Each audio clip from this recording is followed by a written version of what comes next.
Path is Presentation Mastery. Project is Introduction to Toastmasters Mentoring. Nila will recount times when she learned from motivating behavior as well as challenges. NBarros learn from others and they don't even have to know. Learn from others and they don't even have to know NBarros. Please welcome Nila.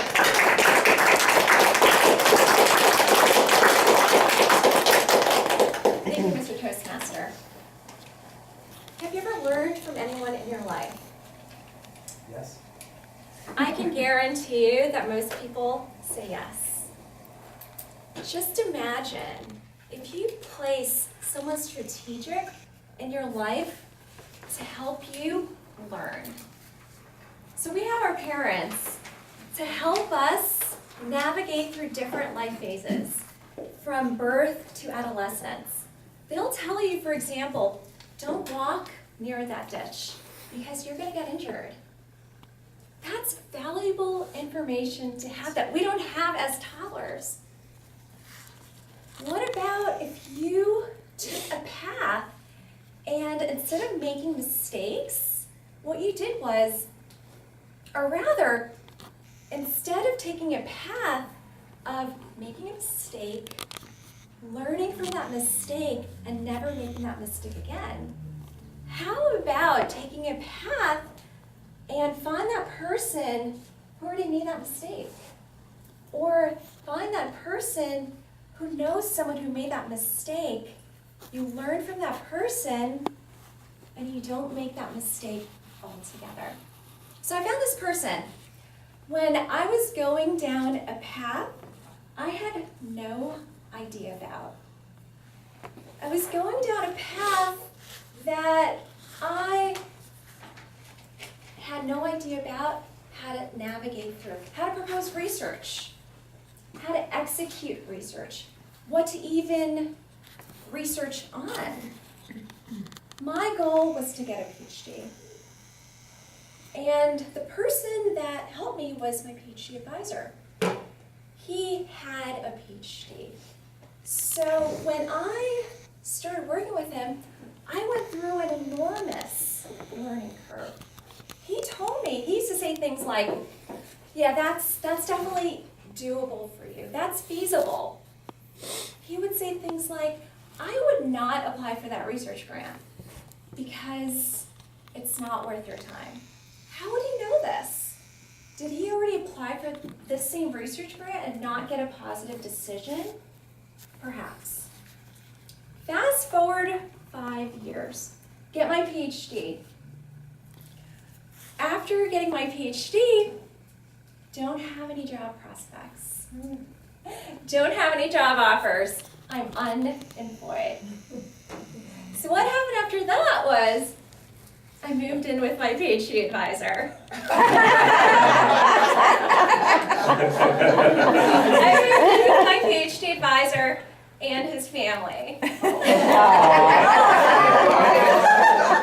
I'm sorry, and his family.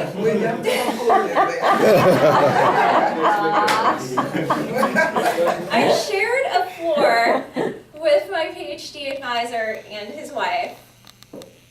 But my PhD advisor did not know that I was continuing to learn from him. I was learning how to, or the benefits of having a supportive, loving, caring relationship with your spouse. I was learning that it's important to, on a given day, find opportunities to spend with your child.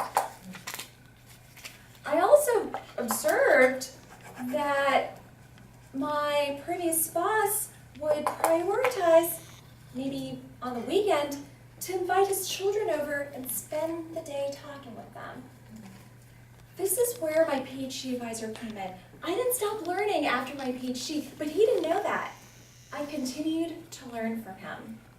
So what about times in your life, for example, if you're a teenager and there's someone that comes into your life that tells you, don't go down that career path because I did. Or that person knows someone who went down that career path and has an experience of knowing the market does not need that person. That's important information for you to know because you can make decisions. What about if you meet someone when you're learning how to drive and that person tells you, you do not want to drive that way if you want to avoid car accidents altogether. So this is what happened to me. I had this person coming to my life, and what I wanted was just a work relationship. But this person helped me navigate my personal life too. So what about if you want to be a smart person? So if you're a smart person and you make a mistake, then you learn from the mistake.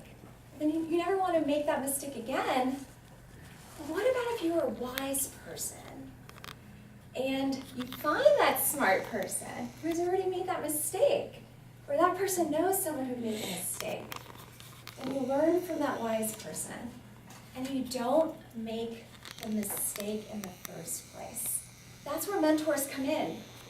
That's where coaches come in. You insert a mentor in your life to avoid making mistakes altogether. Mr. Toastmaster.